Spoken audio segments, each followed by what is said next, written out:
Well, we're on a Friday once again, and I must say, Pat, I don't know about you, but I this is the one day of the week when I regret not being a working man.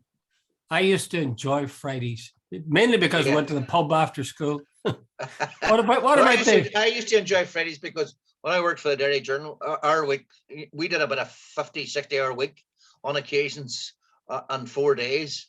That was highly, and I remember Friday morning. I would have taken a nuclear explosion to get me waking because on a Thursday night, me and a few of the guys, after we got a pepper to bed, we'd head on out to sort of a local pub and sit to about 12 o'clock or 1 o'clock and come home and then go to my bed. I'd read the paper and sit for hours, and then Jesus would be 11 or 12 before I'd wake up the next morning. So Yeah, Jude, I wouldn't be talking to you had I still been working. yeah. It's amazing what the body can tolerate when you're young. Yeah, but Anyway, what is it? Friday was a great day. You knew the week was over. Aye, we had most of the schools I taught in had a tradition of going to the pub, and some Yeah, people would stay for a long time, and some people wouldn't stay so long. I yeah, tended to stay far too long. yeah. And we must have got away with murder too, because they mustn't have had the driving alcohol levels thing that Not they at now have. all, Jude. I think on me now. I always got a taxi home thanks to the firm. After you say Aye, that, But the back end, Jude. I think twice in my life I was stopped. I don't think I've ever been breathalyzed. So no, neither have I. but I'd be changed days now. I'd say if Yeah, you left the pub at 11 o'clock, there's a fair uh, chance somewhere along the road you'd get yeah. stopped. Yeah. Yeah, well, I can remember at least one occasion when I was very glad that the policeman didn't put his head, this is in Canada, didn't put his head in the window because Uh, he got the the sniff of smell of alcohol. alcohol would have been enough. Yeah, Yeah. shocking. Okay, so having confessed our own sins, now let's look at some other sins of other Yes. people. Um, Pat, I have put this in your hands today. Now, you have selected the four topics, I think, that we'll do our best to cover. Let's start with this first one, which is actually very intriguing. This notion that the golfers who joined the, what is the LIV tour? LIV tour, the Saudi Yeah. Arabian. Oh, yeah, yeah. And Saudi Arabia has got terrible human rights records, Yeah, but these guys are going with it because they say, well, the money's there. yeah. You feel this is giving into money. Money rules the world, and to hell with Jude, the rest of it. me and you have had over this last couple of years have had this discussion on numerous occasions, and I think we're really, Hume used to use the term we're living in a post-national world, Yeah, national world that we're all become global. I think we're living in a post-moral world. People don't seem to care about morals anymore. When you look, and I'm going back over old childhood, but it's worth putting it in context. Everyone knew that Donald Trump was deeply flawed. He yeah, even said it, grabbing women by you know where. yeah, He had numerous affairs. He paid off porn stars. I could keep going. You know what I'm saying, yeah, right? yeah. There's no point in boring everybody. Bojo sacked from three jobs. Mm.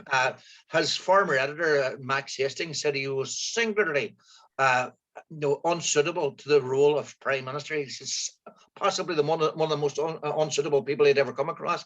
Yeah. And look at he's called. You used the term last time. He's one of the few people that can be called a liar live on air, and you don't worry about the Yeah. laws of libel and so on. Mm. Right, right. Now let's come to the golfers and so on. These people, as Greg Norman, who's the chairman of this sort of live, or I don't even know how you pronounce it, golf tournament, when asked about the Saudi human rights records, he said, "We all make mistakes."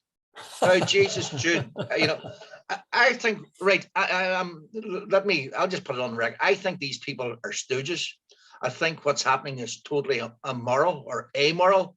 And I think basically these people are PR people for an absolutely abhorrent regime, and that they're doing it for the money. Jude, would you have the way I look at this? It's a way I look at. I think if Adolf Hitler offered them the right money, these are the type of people would accept it. I've driven the train to Auschwitz. Yeah, or something like that. Yeah, Yeah. by Well, the way, you see, that's exactly the way I feel about it. And yeah.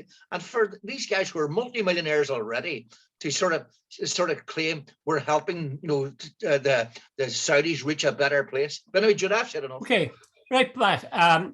Supposing a man knocked on your door tomorrow morning and he said, "Here's a box with £1 million or euros, if you want, in cash." Now, I actually am a wife beater. I'm also a guy who drives his car when he's drunk, very recklessly. And in fact, there was a case when I was younger where I may have killed a man, but I got off. You want this money or do you not? What would you say? I'd say shove it, Jude. I really genuinely would. You? Absolutely. All right. Jude, how about 50 million? No, it doesn't matter. Jude, my dad came out with a great line one time, and he came out with a couple. He's a very wise man, a lot wiser than I am. He said the hardest person you have to live with is yourself. And I don't think I could live with myself. Jude, I remember about 4 or 5 years ago, the Saudis executed a woman in public. Yeah. She was an Indian woman. She was accused of, I think, murdering her employer, who apparently she claimed had sexually abused her. Yeah. They dragged that woman out in public, and she was screaming. I mean, screaming. And they beheaded her in public. And I'm going, good God Almighty, this is barbaric. Now, Jude, they have a place called Chop Chop Square. I can't remember exactly where it is. It's Riyadh or somewhere like that. Yeah. And they have drains extra wide. Know what the drains extra wide for? Are to wash away the hands and wash away the blood. Now, Jude, what and under God could me or you or anybody with a conscience, and to sit and watch Graham McDowell, saying, if we help them get to a better place, Jude, they have totally, completely, and utterly sold their soul to the devil. Yeah, I tend to agree with you in ways, but in another way I don't, because Manchester City is funded by, I don't know, is it the Emirates or somewhere? They're going to have the World Cup in Qatar. But hold on, Jude, hold on. Let me stop you for 1 second. What do you call him? Blatter is under investigation. In fact, as we speak, there's a trial going on. Platini is also in. And that's right. There's big question marks being asked about that. Now, I take your point. Newcastle United has been bought by the Saudis, by the way. Well, yeah, but do you see, Pat? But would you? Well, there's two things. Would you want them not to have the teams that they have? Like, to my eye, Manchester City is a thing of joy and beauty, and Newcastle have become, they really have lifted the whole atmosphere around Newcastle, which I have a soft spot for. I think in a way it's like, if I was doing a deal, suppose I was a cattle dealer or I sold cars or something, I don't know that I would have the right to ask the guy, are you living an upright life? Are you a decent man, or are you a nasty so-and-so? I think I would focus pretty tightly on what do you want for this car, or what are you going to pay me for this car. Then maybe cast the first stone. That'll be my first point, right? Yeah. The second point would be, I think there's something to be said for boycotting of regimes and things that you really detest. But it's got to be an organized boycott. Like, if you had set out on a solo run to boycott South African goods, frankly, it's a waste of time. Yeah. But if you can form part of a major alliance of people to boycott South African goods at one time, then I would say yes, and you shouldn't break it. In fact, I still fault Paul Simon for breaking that. So it's a difficult one. I think we need to pay attention to the notion of casting the first stone and linking commerce with morality. Did you see? I disagree with that. Like if I took your attitude, and I know you're doing devil's advocate here, but I'm a bit of a devil, actually. But the ocean begins with the first drop. Every journey begins with the first step. If everybody took your attitude, nothing would ever change. You'd say, "Oh, that's all right. Hey, the next time, see when somebody murders somebody, but come on, hey, if they pay us enough money, we'll say, that's grand." Like, where does the rules of civilized society and acceptable behavior begin and end? And if we go down this road, everything, we know the sort of value of nothing and the price of everything type thing. We can buy Newcastle United and forget about the value of human life. Well, Pat, here's one. You lived in the north for quite a few years. Yeah. I'm living in the north. I frankly think it's an injustice that we are being ruled in part from Britain. Yeah. So I really think it really is an imposition. It is simply wrong. But I haven't one idea about it. I don't do anything about it. Well, I might write a screed or talk about it, but I really don't do anything about it. And yet it's there. It's there to the point, Pat, where I was having a chat on Zoom yesterday, and a woman was talking about the Ukraine and Russia. And she said there's such a mix-up between, like they say, there's Russian speakers in the Ukraine. Yeah. She says, in a way, it's a bit as if Britain was to invade the Republic of Ireland and say, oh, well, they speak English. English there. I just thought that was a terrible blind spot to say that. Yeah. The fact of the matter is that Britain is in Ireland and has been in Ireland and it remains in Ireland, and there's really not much prospect of dislodging them. And we accept these things. You know, we just try to get on with life as best we can. I think that's the way most people look at it. Yeah, I accept that, Jude. But I am saying that somewhere, if we keep going down the road, Jude, at one stage, if a politician was found to have broken the ministerial code, they resigned. If they were found to have done anything improper, they resigned. There was an accountability and so on. At least there was a perception in the public. Now, even you're talking about, Pat, you're talking about public representatives. I think that's a slightly different thing from dealing with people or states that have a bad human rights record. You don't think so? No, Jude, no, I think you can't vote. You can't vote out to the Saudi regime or anything. You've no effect on them. No, but Jude, we shouldn't be playing ball with them and literally and everything. You know, and I don't think we should. Jude, the House of Saud is whitewashing or sports washing. That's probably right. more correct. That's right. They are. Absolutely. It's seriously oppressive. Yeah.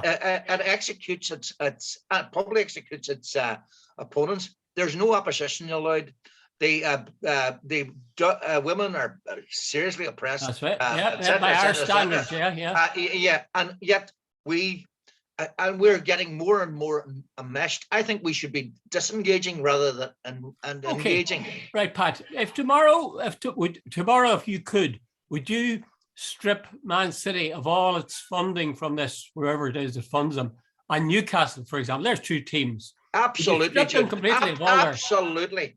So you'd be happy enough to see them sink into the second division, third division? Right, George, the choices. Right, why don't we, it's like somebody said to me one time, you need, and I've used it a million times, about, you need a bit of a crook to run the countries. So I said to her, why don't we just bring in the mafia and forget about it? Dude, you have to call a halt somewhere. If we keep going down this road, there'll be no morals. And, if you want something, stab somebody. It's all right. There's no rules, no regulations. I think you're carrying a bit far, Pat. If you do a deal with somebody, if you go into somebody's shop, do you first of all check out what kind of morality they have?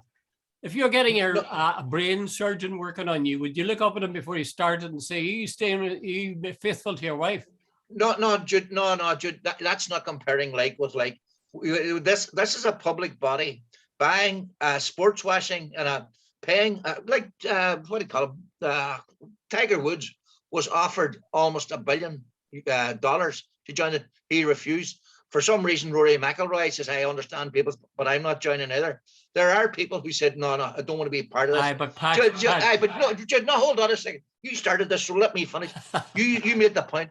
Would you drive the train to Auschwitz? No, absolutely. I think that's a very clear-cut case of where you're. With respect, Dr. Collins, it's clear-cut too in regard to taking money from people who behead people.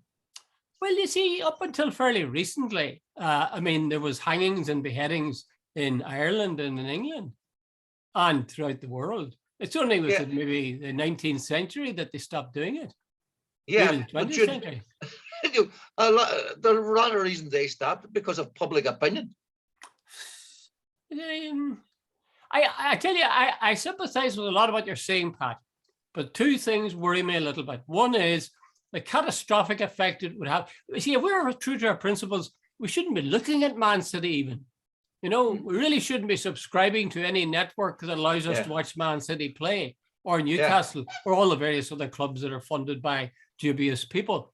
No. The second thing that worries me is this idea that I'm going to sort of run a purity slide rule over the guy. Anybody? No, Judy, this is not a purity slide It rule. is. It By is. the way, Man City, I think, is owned by a sort of a private individual, but But Newcastle are run by the National Fund of Saudi Arabia, as is this golf tournament. This is sports washing by the state of Saudi Arabia. I agree with you, By the Pat. way, I agree Judy, with you. it's not a purity Yes, I agree with contest. that. But I'm not sure that. I'm not sure the response to that would be for us. Well, then you definitely, Pat, if you follow that through, you shouldn't be watching any of the games that involve those teams. Do you want to know something? I made up my mind yesterday when I said, I will not, if any of the Ian Poulter or Graham McDowell, and I watch golf, if they come on, I won't be watching. I'm serious. I'm deadly serious. It's like when I go into a shop and I see something, very rarely I'm shop, but I see anything made by Israel, I walk on. Well, I would be the same. But I think this thing with McDowell and so on, they live in a world, like, see, sometimes these guys will take moral stands, Tiger Woods or whoever. But I mean, you can, if you're a rich man, you can afford to take a stand. I quote Bernard Shaw in My Fair Lady, was it, or Pygmalion, where the professor asked the dustbin man, my God, the dustbin man wants to sell him his daughter. And he says, my God, man, have you no morals? And he says, I'm a poor man, sir, can't afford them. But I think a lot of people, just want to get on with their Jude, lives. let's Don't ask me to take a noble Graham stand. Graham McDowell is a multi-millionaire. Ian Poulter's a multi-millionaire. Can't remember the name of the guy. These guys are seriously wealthy. Yeah. They're invited on this tour because they're something. McDowell won the American Open, didn't he? And he does a lot of work in America. These guys, it's adding. And he's got a terrible accent as well. Oh, he's got he's got that sort of high there, sort of a mid-Atlantic accent. Where the hell he got that from was beyond. Anyway, Jude, we probably took this to death, but no, totally disagree with you, Dr. I'll have to agree to disagree, Pat. Yeah. I just love Man City, and I have a soft spot for Newcastle, and I worry about using the morality of a person to act in terms of another area. Well, right, one last question, because so what criteria would you use that everything is acceptable? No. I would use a criteria if I go to buy a car, I want to make sure the guy's going to sell me one that's not going to break down. If I'm going to buy a farm of land, say, right, I want to make sure that's a good farm of land. I don't really care. Well, I don't really care too much whether this guy's sleeping with women right, left, and center, or sleeping with men, or with respect, that's his affair. I don't want to. But you're right. If you went into a place and you knew the man was beating the shit out of his wife, would you just sort of say, it's none of my business, I'll still deal with your man? Well, I'd sort of, good point, Pat. I know I probably wouldn't actually. And there are people whose shops I wouldn't even dream of. I can think of politicians who, if they had, if I had an opportunity to have commerce with them, I would not in 100 years. But you have a point, Pat, but I don't think it's as good as you think it is. That's the answer. I think it's better than you think it is. Okay. Right. Okay. Having solved that one, let's move on to the next one, which is what Boris Johnson, what now? Boy, oh boy, was that some defeat? Not defeat. It was a bit like the Republic of Ireland soccer team. They had another glorious triumphal draw. What is that? They still haven't won the vote, And Jacob Rees-Mogg, much though you may detest him, and I do detest him, he said one is sufficient. And he said it's like the Frenchman. What does the Frenchman have for breakfast? On oeuf. Exactly. Very funny. We multilingual people can see these jokes. Yes, au contraire. But okay, let's get out of Boris. There's been headlines saying a dead man walking. Do you think that's exaggerated? No, Jude, here's the thing. Well, about three things. First of all, Jacob Rees-Mogg, when Theresa May performed better than Boris, he said she was basically whole below the waterline, that it was over. Now he's saying this was a resounding victory. Jude, They were saying on Tuesday that if double figures would be bad. Around 100 would be really bad. They nearly hit 150. So it's over or more than 40% of his own people didn't vote for him. Jude, when you consider how many other were probably wavering and said, right, look, but we have nobody else. So maybe add on another 20 or 30 there. So you could be up to maybe 170, 180 who really are not happy with him, but can't. And then to turn around, there's 2 elections coming up, by-elections coming up. I'd like to see, I know, but I'd like to see what's happening there. I think he is basically dead man walking, because all the vox pops, he's now become Marmite. At one stage, you remember you used to claim that he was the guy that was the vote getter and all the rest of it. They lost 500 seats at the council elections. Let's see how they get on at the 2 by-elections, and let's see how the opinion polls have now. Labour, I think it's 7 or 8 points ahead consistently now. So the golden era for Bojo might well be over. Well, can I just use 2 words which I rarely like to use without washing my mouth out? Margaret Thatcher. Yeah. When Maggie Thatcher was down in the polls, she was looking really bad. And she went to the Malvinas. Nice. And everything was changed. Yeah. I suspect Boris will try to use the Brexit in a similar way. Yeah. He'd pin his hopes on, and well, also, of course, the economy, because he'll have to do something there. He'll make some bold stroke. I hope he gets deposed. He will be deposed. It's only a question of when. But I do hope he sticks around for another 4 years, roughly, at least 4 years, because he's a boon. He is a gift beyond all measure for Scotland, for Ireland, for Wales, maybe, for America, for anybody. He's such an obvious scoundrel that he turns people off anything he touches. Yeah, like he's the gift that keeps on giving. Yeah. You know, the only thing about it, Sir Keir Starmer, as we've said on many occasions, I don't think he could pick up a nail with a magnet, but there you go. You have a way with words, Pat. Yeah, but I sit and watch him, Jude, and I'm going, Jesus, go and develop a personality. You know, that's a bit hard. The poor guy, he can't help the way he is. Japers, you sort of go, but Jude, here's the other thing. You said there about Boris Johnson and the DUP. Bloody Johnson. Apparently, one of the this week, the Gareth Gordon, I heard him on Monday, I think it was Monday, saying, "Oh, this new legislation that the unilateral legislation is going to be published today." Yeah. Tuesday, he said, "We hear now might be published today or tomorrow," and then on Thursday, he says, "We're now told it's next week." Now, I'm told, or I read, sorry, I think it was the Irish Times, that Liz Truss had a meeting with the RG group on Wednesday, I think it was. Yeah. And she agreed hardline changes. Tuesday, I think it was. And she agreed changes. They want the Brexit or the protocol legislation to be hardened up.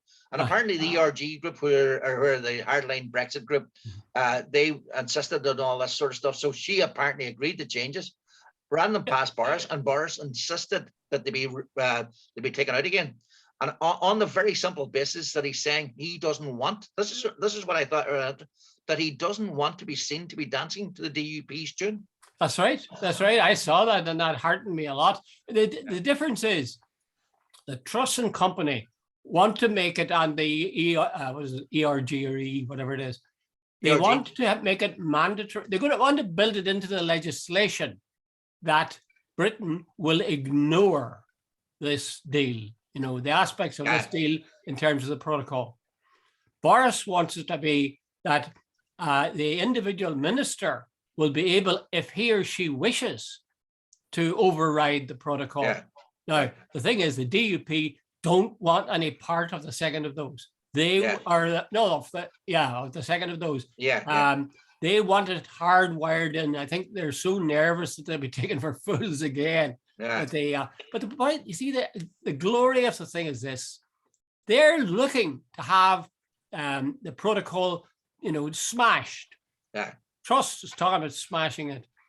if they smash it, they will live to rue the day big time. Absolutely.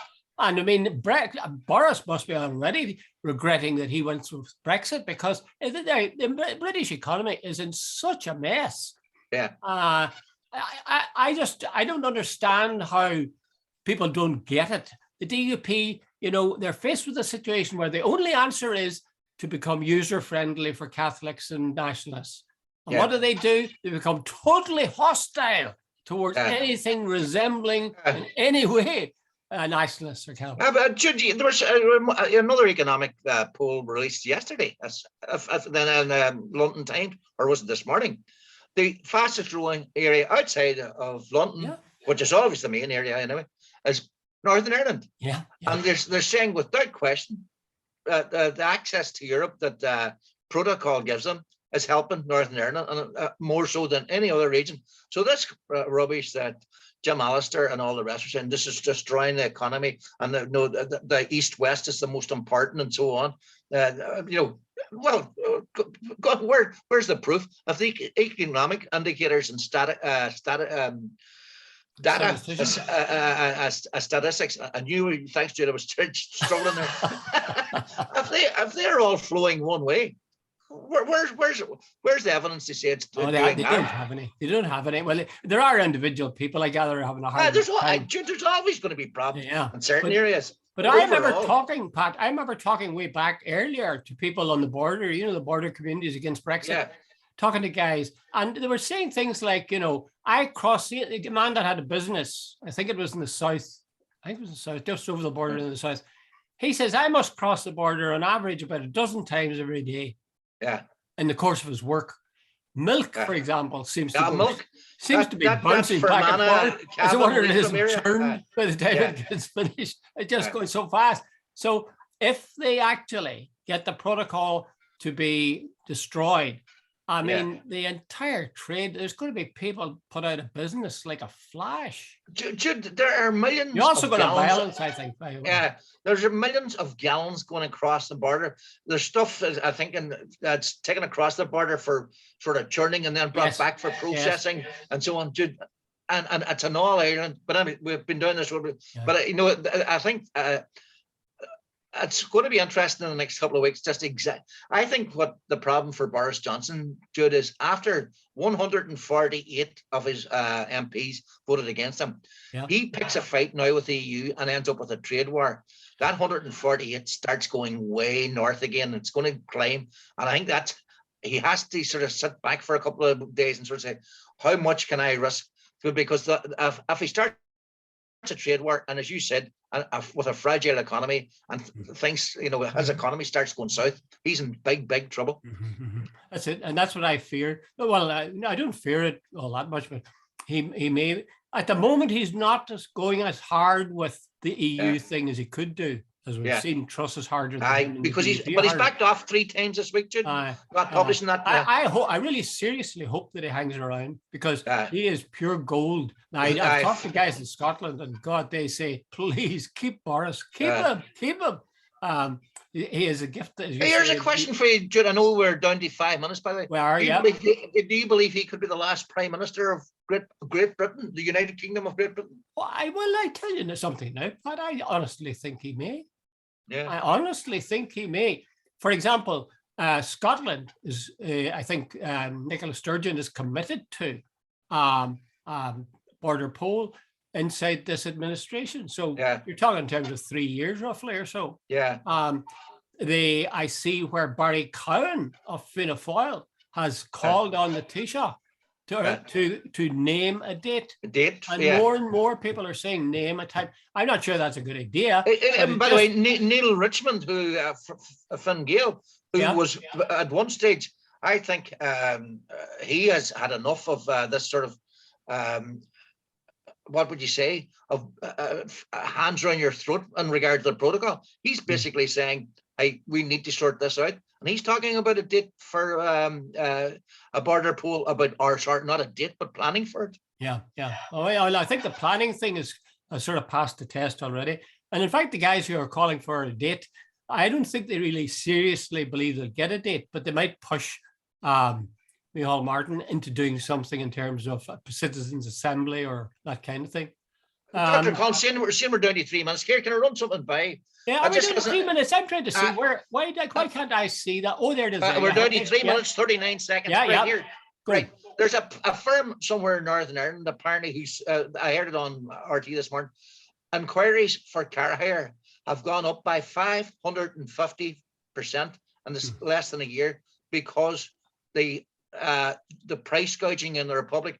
And Jude, I think I sent you a wee note. There was a guy called Joe Duffy show about a week ago. There's a woman, he said that she had friends coming in from Utah, and they were looking for a 7-seater car, and they were quoted by a certain company in Dublin Airport, 5,500 for the 7-seater. Now then, it was for how long? For how long? For a week. Right. And there's a guy on this morning on Pat Kenny show on News Talk said there was a family quoted 7,000. And then, anyway, a lot of them went. There was one guy, he was quoted something like 1,400 quid for a car, for a small car, and he went north and he got it for 320 or 330 quid. So, Jude, what do you think? Price gouging has now become endemic? Well, no, by the way, if you're a tourist and you're coming into Dublin Airport and going through what they go through at Dublin Airport, and then get ripped off for a car, right? You take it from there. What do you think of good old Ireland? It'll be disastrous for tourism. But I mean, I've always found, going back quite a few years, I always have found the South to be quite expensive, relatively speaking. Certainly to buy a meal in Dublin or somewhere like that, much more expensive. But surely it's a question of what the market will bear. Surely the people who are charging these prices are charging them because they know they can. Yeah. And I mean, that's the name of capitalism. That's what you do. You charge as much as you can. And if you're in the business, let's face, you'll be the same way. I actually think but it's doing terrible damage. I would agree, to the tourism industry, because people will get a taste, as you say, you only get one chance to make a first impression.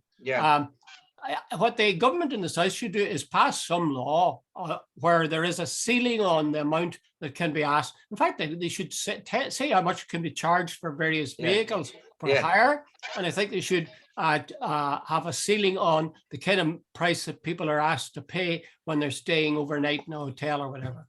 That's the only way. That's the only answer. People otherwise will try to get the best out of their customers, and in doing so, they'll be cutting their own throats. Yeah, well, what had happened, I know that a lot of the big firms, because of COVID and the restriction flying, sold off their fleets. And now they've reached the stage, what they're doing is charging people 500 quid a day. Apparently that's what they're at. So say in June, 30 days, that's 15,000. They probably, all they paid for the car was 15,000. So they know we've only got a number of cars. If you want one, it's our price. And that's a desperately grim note on which to have to end, Pat. You'll have to give us a one little beam of sunlight. So it's nice day out. It's a nice day out there. Is it? Oh, well, you're right enough. The sun's here. Sun's here as well. So there has to be some way of looking at things in a better way. Okay. All the best, Jude. Enjoy your weekend. Enjoy your weekend, Jude. Good luck. Cheers. Bye.